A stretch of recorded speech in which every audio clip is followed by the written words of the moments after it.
Hello, I'm David Debato, and this is the No Delusion Zone for Tuesday, June 30th, 2026. And I have got a very special guest with us today, someone who is a repeat offender. He's been here several times. Tim Ash. He's an international economist, or an economist by training, and he specializes in the international economy. And he is also a very sought after geopolitical analyst. He talks a lot, writes a lot about the current situation in Ukraine. As I said, he's been here several times before, and I'm thrilled to have him back on the No Delusion Zone. So how you doing, Tim? Yeah, pretty good. Good to be here. Well, same here. Again, glad to have you back. You are my go-to guy on most economic questions, so I'm going to throw it to you right off the bat. What is the situation, the current status, in your opinion, of the Ukrainian economy? Just if you want to get into specifics, that's fine, and I'm going to get into the loans and all that from the EU in just a minute. But what's your opinion right now on how Ukraine is doing economically as we speak? Well, I mean, they're doing remarkably well 5 years into a war, as most people observed on the outbreak of the full-scale invasion. I mean, the Ukrainian economy continued to function remarkably well, right? I mean, trains ran better than in the UK. The cash dispensers were full of cash. The banking sector works. The economy functions. Obviously, initially after the full-scale invasion, there was a drop in the economy. Obviously, lots of out-migration. But actually, since then, it's kind of stabilized. And, from a low base, growth recovered, bounced back. And obviously, two factors explain, I guess, the resilience and durability of the Ukrainian economy. One thing I should say is this year, probably the Ukrainian economy is going to record higher growth than Russia, and possibly also lower inflation. But anyway, the resilience of the Ukrainian economy, I think, reflects a number of things. One is the reforms that were instigated in the period leading up to the full-scale invasion, and especially after 2015, right? I mean, so the banking sector was cleared out, the central bank cleared up. You had technocrats put in key positions, Ministry of Finance, those kind of places.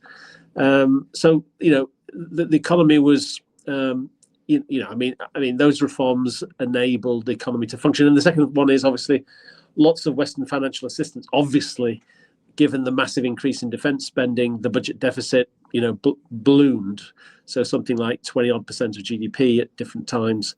And that's been obviously covered by Western financial assistance. So that's enabled macro stability. And when you're fighting a war, it's really important that you have that macro stability. I mean, you don't want to be worrying about the collapse of the banking system, a collapse of the currency, hyperinflation, which probably would have happened if you hadn't had that Western support, right? I mean, the economy works, it functions, money functions, the banking system, the banking transactions work.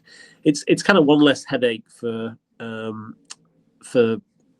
soldiers and military types and government people trying to defend against the Russian invasion, right? That the economy is functioning pretty well, actually, and I guess that's the war economy. I mean, there are obviously difficulties, large out migration, I don't know, 1 million soldiers on the front line, labor shortages are an issue, clearly. I guess the economy, Tim, has been, correct me if I'm wrong, is one of the issues that needs to be, I don't know if you want to call it corrected, or at least addressed before Ukraine is fully admitted to the EU. Yes? Yeah, look, obviously. Have they, and that's what they're addressing now among other existential day-to-day problems. Yeah. Look, I mean, on the EU accession, I think we need to have a bit of perspective here, right?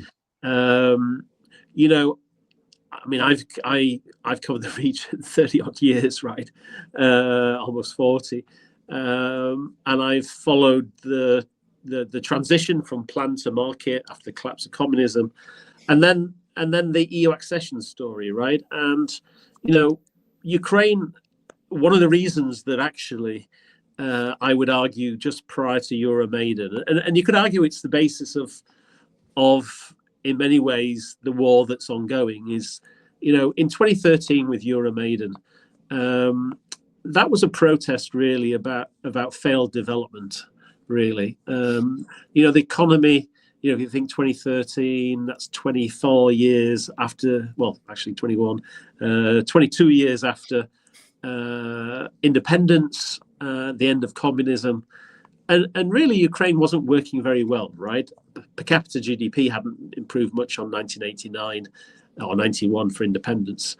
And if you compare with other economies in the region, I always use the comparison of Poland, right? Poland in 89, 91 had a similar per capita GDP to Ukraine, right? But actually by 2013, it had risen 3 times. Why was that? Because it had the EU accession anchor. Driver for reform, driver for investment. That was detailed in the Copenhagen Treaty of 1994, where the European Union said, 10 years from now, 2004, a first wave of former communist countries can join the Union if they meet these pre-accession or EU membership kind of acquis or targets or whatever. They all met it and joined, and then the period since has been a period of remarkable success. Ukraine never had that, right? It was always in this no man's land between East and West, and that meant it was subject to capture in many ways by corrupt oligarchs in the pocket of Russia or not actually, and Russia exploited that. Very often people tell me, or pro-Russian people argue that. The big mistake was in 2013 to give Ukraine an EU perspective. Remember, it was the signing of the association agreement that actually launched Euromaidan, and then the following year, the departure of Yanukovych. So they tell me Ukraine's best position was not in the EU, not close to Russia, as a bridge between East and West. That's a wonderful position for Ukraine. The reality is that was Ukraine's position in the 22 years before 2013, and the country went nowhere, right? Again, this per capita GDP in 1991, Ukraine's per capita GDP was about $4,000 a head, same as Poland, same as Russia. In 2013, Poland's was $14,000, and Russia was about the same. Those two had risen 3 times, and Russia had stayed about the same. So it wasn't working. That in-between zone, this bridge between East and West, and meant that Ukraine was subject to periodic social revolution. We saw that with the Orange Revolution, and again we saw it with Euromaidan in 2013. And Euromaidan was a rejection of the former model of developments, right? I mean, I think Ukrainians protested because they wanted something different, right? They wanted a European perspective. They wanted to join the European Union. They thought that would deliver democracy, human rights, and economic development. And that's kind of what it was all about. And actually, I would argue Putin's annexation of Crimea in April 2014, and then the first invasion of Donbass later that year, was actually not about NATO membership. Actually, it was about the fact that he objected to the fact that Ukrainians wanted a different development perspective. They wanted to join the European Union.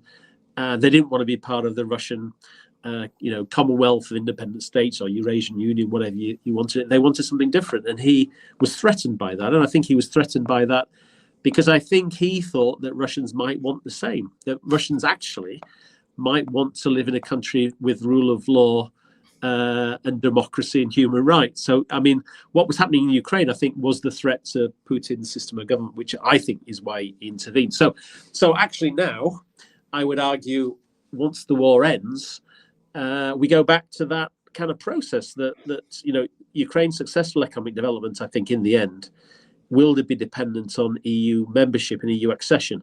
Foreign direct investors will not come to Ukraine unless they think that, that reforms will happen to make Ukraine like a Poland or a Czech Republic or a Hungary post-Orban, that it's going to be a place where there is rule of law.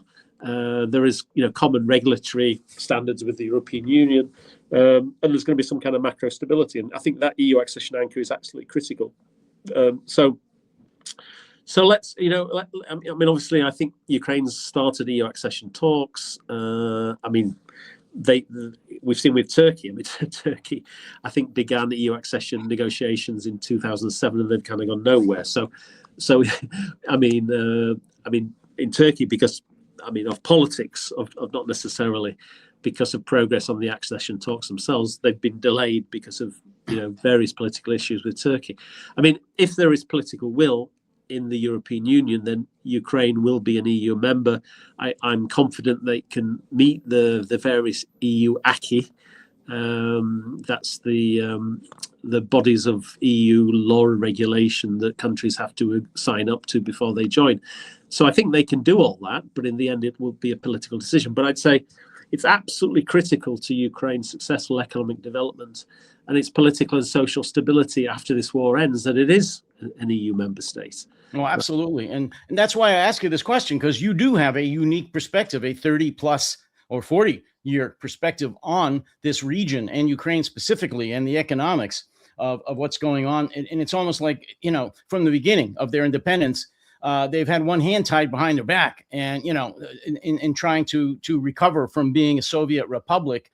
And they've done damn well despite that. And I agree. I mean, I think most folks who support Ukraine agree that until and unless they're in the EU, they're going to have a real challenge. They're going to have a challenge after that, but their future depends, among other things, upon their accession into the EU. To follow up on that, and I touched on this at the opening, the loans that the EU has pretty much approved or has approved to give to Ukraine. The first tranche, as they call it, or the first amount, is the 90 billion euros, which I believe they've already received one payment on that, a small amount on that. And then there's another 100 billion that's supposed to be delivered sometime in 2027. Can you tell me the status of both of those EU loan packages?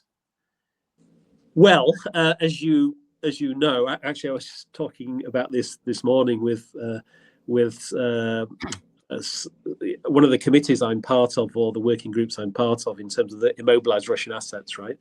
And let's go back a bit. So there was the run-up to the EU Council meeting in December, right, where myself and others argued that Ukraine was facing an existential financing problem. The longer war meant there were huge financing gaps that needed to be filled, and we argued that the best way to do it, and the morally justified way to do it, was to seize immobilized Russian or central bank reserve assets, 330 billion, and use that for Ukraine. I mean, and the argument was that would fill the financing gap. It would send a very strong message that Ukraine was a strong message to Russia that Ukraine was well funded, could last a long war, and possibly even outlast Russia in that long war. In the end, I guess, for lots of different reasons, particularly the Belgian veto, more or less, the European Union decided not to go ahead with that freezing and seizing of the 330 billion of immobilized assets. But actually, in a way, we did score a success, because I think that campaign revealed to the European Union that there was this financing gap. There was this shortage of funding that needed to be filled. And one of the results of that was the Europeans, if they weren't going to seize immobilized Russian assets to fill that financing gap, they had to do something else. And they came up with this 90 billion euro loan program for Ukraine. That was to cover the country's financing needs for 26 to 27. And that was agreed, right? And I think that sent a very strong message. And also, in parallel, obviously, there's been progress on agreeing that Ukraine should have a EU accession perspective. So there are negotiations ongoing about on the next 7-year EU budget cycle that I think runs from 28, in terms of what kind of funding would be needed for Ukraine to prepare it for EU entry. And this is called this pre-accession funding. So that's 100 billion. Has the 100 billion that they mentioned for 2027, has that been approved yet, or is that still in negotiations, separate from the 90 billion? Yeah, the 90 billion is done. Yeah. And well, still a lot to be dispersed. Right. The 100 billion is a work in progress, but I think it looks pretty clear that it will be agreed. That's my sense. And, just thinking from Europe's perspective now, I think there's been I think we've spoken about it in perhaps the last session we had together, but there's been a sea change, I think, in thinking about the Ukraine, Russia, and where Ukraine is in its defense, right? I mean, before, there was this sense that Ukraine was dependent on Europe for supply of military supplies and financing and all those kind of things, and that the answer to Ukraine's problems was NATO membership, right? That extending NATO security umbrella to Ukraine would be the best way to reach an end to the war. I mean, Ukraine's success in the military-industrial sphere and war fighting has been such in the last few months that, and we've been looking at all these deep strike drone attacks and missile attacks by Ukraine on Russia and the fuel shortages in Russia. I mean, it's pretty clear now that Ukraine can defend itself and take the war to Russia. And actually, Ukraine is key to Europe's defense, right? I mean, in a way, NATO membership is kind of irrelevant for Ukraine now, actually. That, now Ukraine is this porcupine, it is the number one military power in Europe ex-Russia, right? And it's the key to our defense. And actually, now what is critical is going forward is Europe now should have an advantage in making sure that Ukraine is economically developed, strong, successful, which will ensure social and political stability, because it is the major European military power in Europe, and it's the front line of our defense against Russia. So that was my next issue. So you've dovetailed into that perfectly. So yeah, keep going. But EU accession is critical to that, right? So it's about EU accession and the financing, and I would say that the 90 billion plus the 100 billion euros of funding that is close to being agreed, right, provides assurance for Ukraine's macro stability and ability to fund itself in this war for many years to come. And I think that sends a very strong signal to Russia. And Russia is in the midst of an economic crisis at the moment, energy shortages and supplies. I think for the first time in 5 years, Russia is in real trouble. And partially it's because of we've provided that funding, that Europe has, provided that financial backstop to put Ukraine in the position where it's able to defend itself, it's able to project force into Russia and destabilize Russia itself. So we're in a much better place than we were a year ago. It's probably the best place we've been in 5 years in terms of Ukraine's defense. Tim, what about the usual suspects, though? I mean, I have to throw this in because I agree with everything you're saying, but what about the usual suspects now? Hungary with a new leader, and my best forever friend Fico in Slovakia, trying to throw a wrench in what you're just talking about, further military and any other kind of financial aid to Ukraine. Can they stop it, or is the EU going to get around that somehow? Look, I mean, thank goodness we got rid of Viktor Orban in Hungary. I think Magyar is a different character. Yes. Magyar is the European by instinct and DNA, whatever. Look, I mean, I guess there are some concerns, obviously. I mean, with hindsight, when you look at the accession process in Europe for lots of different countries, whether it's, Bulgaria, Romania, I mean, there's this discussion about fast track EU membership for Ukraine, right? And that's probably Hungary's main concern.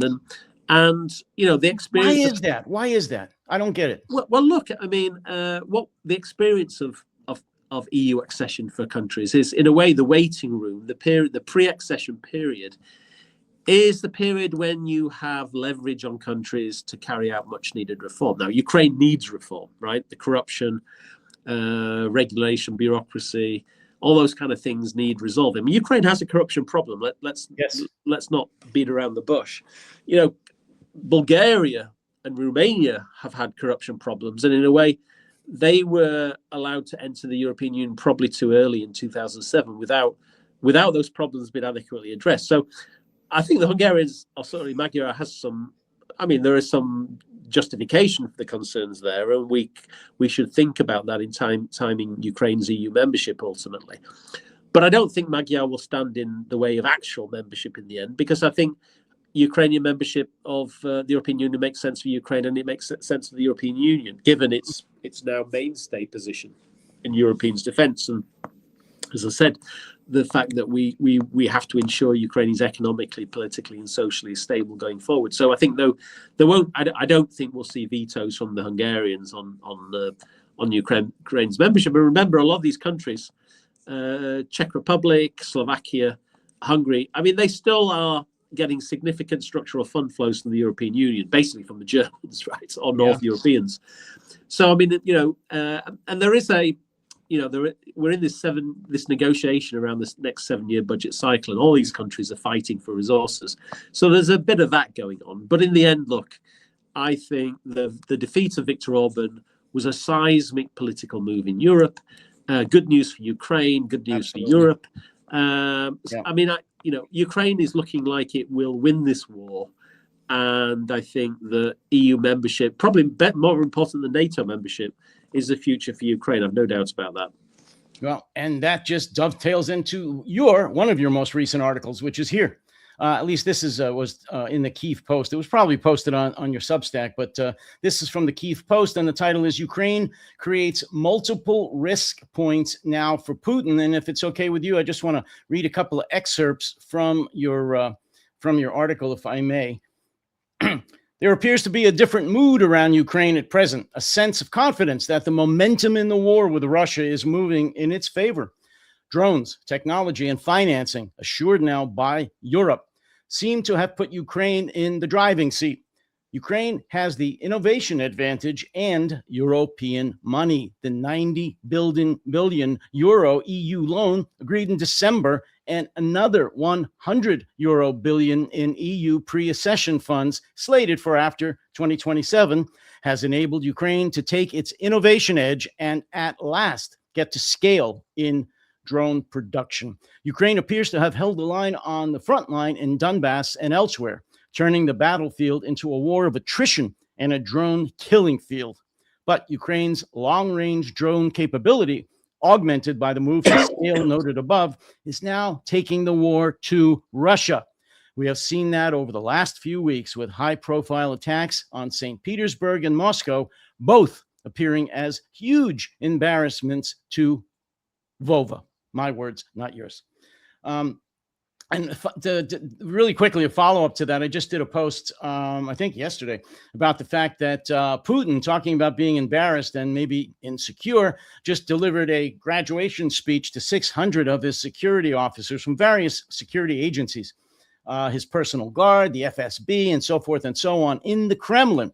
As he was addressing these newly minted security officers, he stood 50 meters away from them because of security concerns. So if that doesn't show a little bit of a insecurity with his own security force and what he must be feeling, then nothing does. And I thought that was rather funny. Yes, no, I mean, he's in difficulty. I mean, it's, again, as I said, there is a turning point. The Ukrainian economy is, as I wrote in the piece, is able to get to scale. And actually, cooperation with European, I think European countries, the Danes, the Dutch, the Brits, have realized this innovation. I mean, this is a war of, it's a war of iteration and counter iteration, right? And Ukraine has had the advantage, but it was not able to get to scale. And that was because the financing wasn't particularly secure. We now have that. And these European countries are looking to piggyback off Ukraine's development to build their own better defense capabilities, particularly in terms of drones. And that's, again, this cooperation between Ukraine and NATO members in Europe is helping Ukraine push forward as well. So, look, I mean, Putin, I think, is in a pretty desperate situation, disastrous war. And, he started an arms race with Europe, which he can never win. I mean, the ridiculous thing about this is it's a bit like the Soviet invasion of Afghanistan, late 70s, right? And then, starting the arms war in the 1980s with NATO. And, Russia is a $2.5 trillion economy. Europe is 25 trillion, right? If Europe gets to this, well, even if it gets to 3% of GDP defense spend, I mean, that's, almost €1 trillion of defense spending. how can Russia meet that without wrecking its economy, right? So I don't know. He's in an incredibly difficult position. The Ukrainians are successfully bringing the war home to Russians through the strikes on the fuel. Let's see how this develops politically in Russia. But it just feels different, right? It feels that this is, like you said, it's a bit of a turning point, and now we need to take advantage of that by doubling down in terms of sanctions. It was good, actually. I think of the past week, the Rosneft and Lukoil special licenses to allow Russia to sell oil on water or stored on ships offshore. Those licenses were not extended by the Americans after the Iran war, and that's positive, right? Let's hope that the net result of all this is, of the war in Iran, is oil prices are going to go lower. Sanctions will be reimposed on Russia. The Urals oil price discount will go back to 30% or so. So Urals oil prices will be back in the 40s. And that will be devastating for the Russian economy at the time the Ukrainians are launching their own deep strike sanctions. Pounding the hell out of them, yes. Yeah. Well, let's stay on the Russian economy for a moment, Tim. I read, and so do you, I know, all kinds of articles and podcasts about how not only the Russian economy, but the Russian government, and specifically Putin, are on their last legs. That any moment the economy is going to implode, it's all over, and this and that and the other thing. I don't believe that for a moment. But what's your opinion right now on the honest to God status of the Russian economy right now? I mean, just in general, where is it at? Is it in as dire straits as most of the mainstream media seems to think, or where is it at? Well, there was a lot of durability and buffers built into the Russian economy at the outset of the war. Again, we've spoken in the past. Putin knew he was paid. He had 600 billion of foreign exchange reserves. They had low debt ratios. All the banking sector was in decent shape. All those kind of things. Our sanctions were pretty soft. So 5 years later, almost, we are where we are. But those buffers have been eroded at the same time as the deepening of sanctions last year with the Rosneft Lukoil sanctions and the 46 or 47 oil price cap from the Europeans. That was showing real evidence of impacting. The budget deficit late last year was rising early this year. I think in the first couple of months, they met their full year, I think 2.6% of GDP deficit target was basically reached in the first couple of months. The Iran war, got them out of jail a bit. But I think now as oil prices go lower, the deficit is going to be larger. The economy probably is going to be in recession. And when we think of the economy in recession, I mean, I think it's important to consider that, one half of the economy, the military industrial complex, is still doing very, very well. And if it's growing, what tells you if overall the economy is flat or in recession, the rest of the economy must be pretty disastrous. So the non-military sector of the economy, I think it is a pretty dismal situation. Labor shortages mean higher inflation. And now these fuel shortages, again, will feed into disruptions to the economy and also higher inflation. So I think increasingly Russians are going to be pretty unhappy about where this is going. We've had the internet censorships in recent months as well. And I guess the hope is that this builds political pressure on Russia, on Putin, I should say, and that people around him begin to think about other options. I mean, is continuing this war a good idea? Is it going to get any better for Russia? I mean, I just don't think so. And I think what we perhaps learned over the last few weeks is that the Putin-Xi summit that followed the Trump summit meeting, it looks as though the Chinese have been encouraging Putin to bring an end to this war as soon as possible. It reminds me a bit, in a way, of the Prigozhin period, right? Now, I'm not forecasting a coup against Putin anytime soon, but I wouldn't rule it out. Prigozhin came from nowhere. It showed the fragility of the regime. We're at one of those fragile moments again. And while this regime could last another 10 years, it could also, fall over next month equally, because we just don't know. We don't know, the internal fragilities of this administration or this regime, and the better the Ukrainians get at launching those deep strike attacks, the more we tighten sanctions, the more global oil prices drop even more.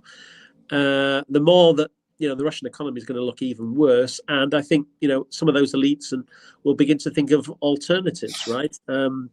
So I wouldn't rule anything out at this stage, but the war's not going the right way. The Chinese have probably told him he needs to finish it. And from the Chinese perspective, the nightmare for the China is that the regime does collapse, right? And, they were very worried around the Prigozhin affair, because I think the Chinese were thinking if Prigozhin took Moscow, you could see a complete collapse of the Russian Federation, a bit like the Soviet Union collapse in 91. And you could see lots of new states appearing on the southern borders of the Russian Federation. I don't know, Tatarstan, Dagestan, Ingushetia, all these places that probably would be quite difficult to manage.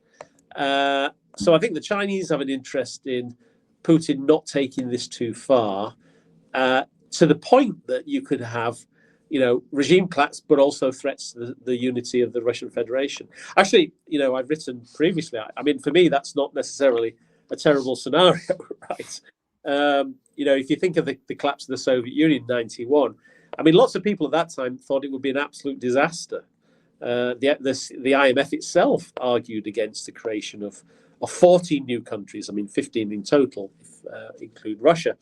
But actually, the experience of the collapse of the Soviet Union is, I mean, there are 14 countries that are doing okay.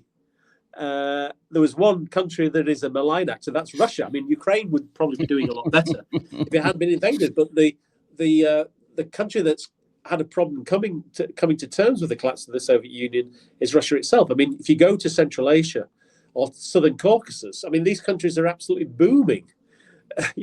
They are diversifying their relationships, with Turkey, with China.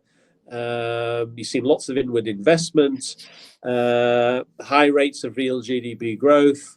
I mean, they're doing incredibly well without the Russians. Well, the person that really had the biggest nightmare in all of this was Putin himself. He still regrets the dissolution of the Soviet Union, but all the countries you're talking about, all the stands, they seem to be doing quite well.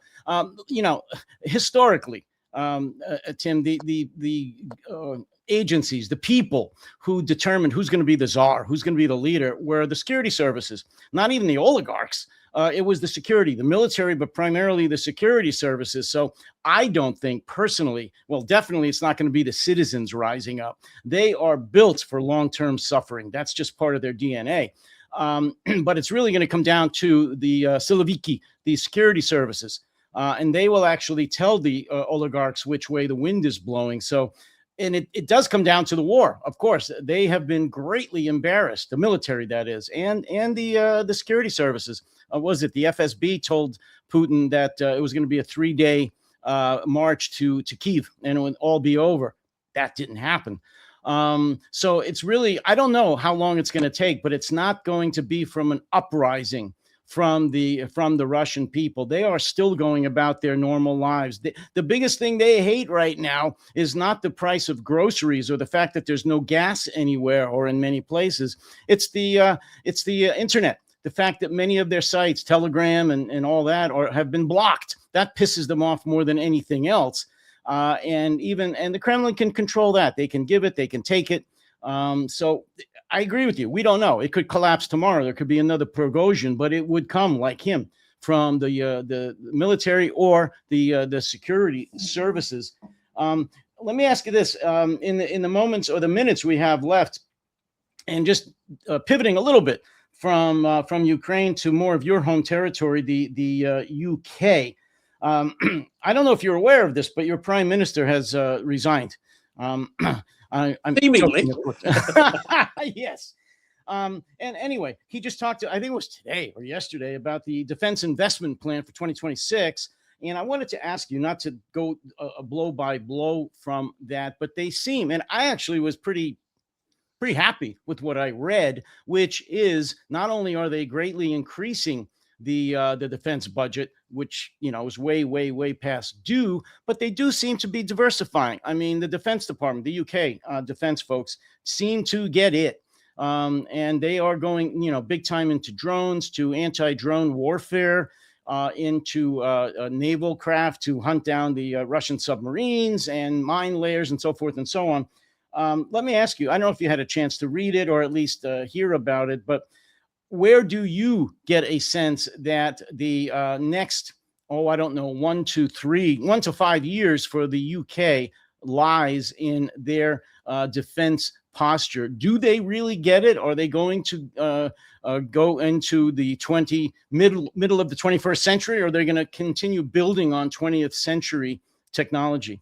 Yeah, no, it's an interesting debate. Look, where I sit is, obviously there's a lot of focus on, Trump's pressure on Europe to increase defense spending, from 2% of GDP target to this 3.5 and then the 5% all in.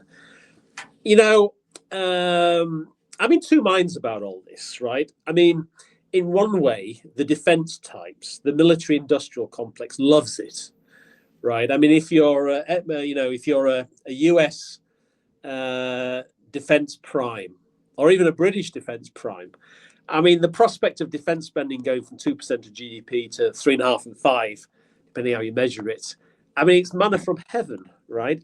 Sure. And the reality is, I'd say we've misread Russia, and we've misread the threats, the defense threats, specifically to Europe for a long period of time, right? So there needs to be an uplift in our defense capability. But I'm thinking as an economist, whether actually, the answer is just spending a load more money, right? I mean, the defense industry, the defense military complex and UK military in the UK is incredibly inefficient, right? We've had numerous defense procurement projects that have been total disasters. Whether it's replacing Nimrod or battlefield communication systems or this armored car for the UK military. I mean, we have these programs that last decades often, and deliveries over budget, over time, and usually quite often not fit even for purpose, right? So I'm a bit worried about leaving our defense in the hands of all the old kind of types who messed it up over the last 30, 40 years anyway, right? I think, what is clear is the UK economy is in not a great shape. Public finances are in a pretty desperate position, right? Public sector debt is close to 100% of GDP. And there are competing demands for defense spending, right? So it's not, if we want to, fund increased defense spending by running a larger budget deficit, that means higher borrowing costs, higher interest rates, and lower growth, ultimately reducing the size of the cake to fund defense spending, right? So the alternative is basically to cut other services, right? Healthcare, welfare, all those kind of things. But the danger there is, it's not cost-free. I mean, we face a populist backlash, the rise of the far right. Cutting welfare spending, healthcare, education, all those kind of social provisions will presumably make people more unhappy and more likely to vote for right-wing populists, right? So for me, I think we need to increase defense spending, but we need to make it much more efficient, and we need to prioritize the threats, right? Now, the UK, unfortunately, former empire, we have a misplaced sense of our place in the world. We have this global Britain kind of hashtag, and unfortunately, one of the consequences of that, we bought these two incredibly expensive aircraft carriers, the QE2 and the Prince of Wales, right? They're so expensive that we couldn't afford to buy the support vessels to run alongside them, right? We couldn't afford to buy the F-35 planes to land on these ships. And the idea was that we'd sail them off to Singapore and everyone would think we're fantastic in the UK, and they'd buy a load of,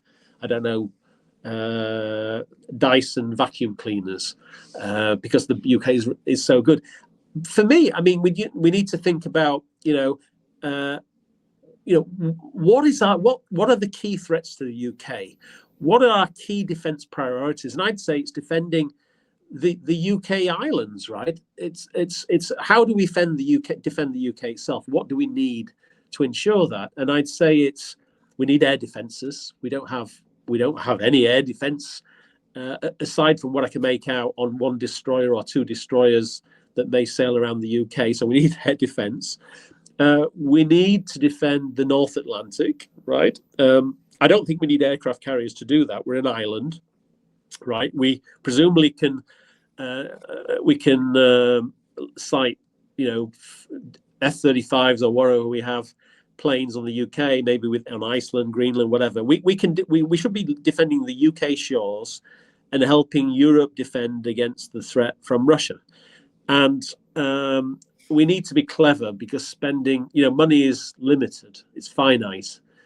And I think technology is the solution, right? And obviously Ukraine and Turkey have shown, what great bang for buck you can get in using drones, etc. I mean, the Turks, the Bayraktar guys, the Turkish drone leaders that were so instrumental in the first couple of weeks of the war in Ukraine in helping the Ukrainians fend off that assault from the Russians. I mean, they've got this unmanned fighter jet, the Kizilma, right? You get I think you get a dozen Kizilma for one F-35, right? If you think of fighter warfare in the future, an unmanned Turkish fighter jet that is flying, I've seen it flying in formation with F-16s. There's no restrictions on G-force, right? I mean, it's unmanned, right? And I think we need to think that's the future. I don't think we're going to be flying. We have this Tempest, we have the UK Typhoon fighter aircraft, and the 6th generation project is Tempest. Looking to deliver a UK fighter jet in the 2030s. I mean, it's ridiculous. By the 2030s, combat, air warfare will probably be unmanned, right? So, I think, we need to look at, work with our European partners, less with the Americans, because they've been proven to be an unreliable partner. We need autonomous European defence capability. And the way, but on a budget, unfortunately, because of the fiscal constraints. And the best way to moonshot UK and European defence spending is to learn very quickly from warfare in Ukraine and from the Turks in terms of using technology to ensure our own defence, right? And again, this idea we need to prioritise. Funny enough, I was with a former UK Defence Secretary a month or so ago, and he was telling me how he was his proudest moments almost in his period as UK Defence Secretary was when they, I think the Royal Navy dispatched a ship offshore in Guyana. You remember the Venezuelans were threatening the Guyanan oil industry, and the UK sent some little vessel offshore, to kind of warn the Venezuelans. I mean, it was ridiculous, right? I mean, why is the UK wasting resources sailing a ship off to Guyana when, one little ship is going to make no difference anyway, right? I mean, defending Guyana is not our priority. Defending Europe is, right? I mean, I just don't get how our political and defence types don't get it, right? They don't get that there isn't a blank check anymore. And, again, we need to what's the number one risk to the UK? I'd say it's Russia from a defence perspective. So let's prioritise all our defence spending to counter the threat from Russia. And I'd say the other threats to the UK are social media barons who look to back far right and far left people to destabilise politics in our country. I mean, that's kind of a security more than a defence problem. But it's Russia and it's the rise of populism and extreme ideology that we need to counter, right? So okay, let's focus our defense spending on those things. Well, and you do have a huge problem with the far right coming up. I mean, the Farage and all the rest of them, because it's no secret. I mean, they are going to do whatever they can to handcuff the UK defense in favor of whatever the Kremlin wants to do. And the number one threat to the UK, to Great Britain, is Russia. And like most European countries, not all, but most European nations in the West, the leaders haven't really come clean with their population about what the true risk is. So they send ships off to defend Guyana. They build more Challenger tanks. They have 2 aircraft carriers and waste money there when they should be doing. And you just wrote another article about what you're talking about, efficient defense budgets, such as in Turkey and Ukraine. They should look there as far as what they need to spend their money on. But the first thing is, Tim, they need to come clean. They need to be honest, have a conversation with their population.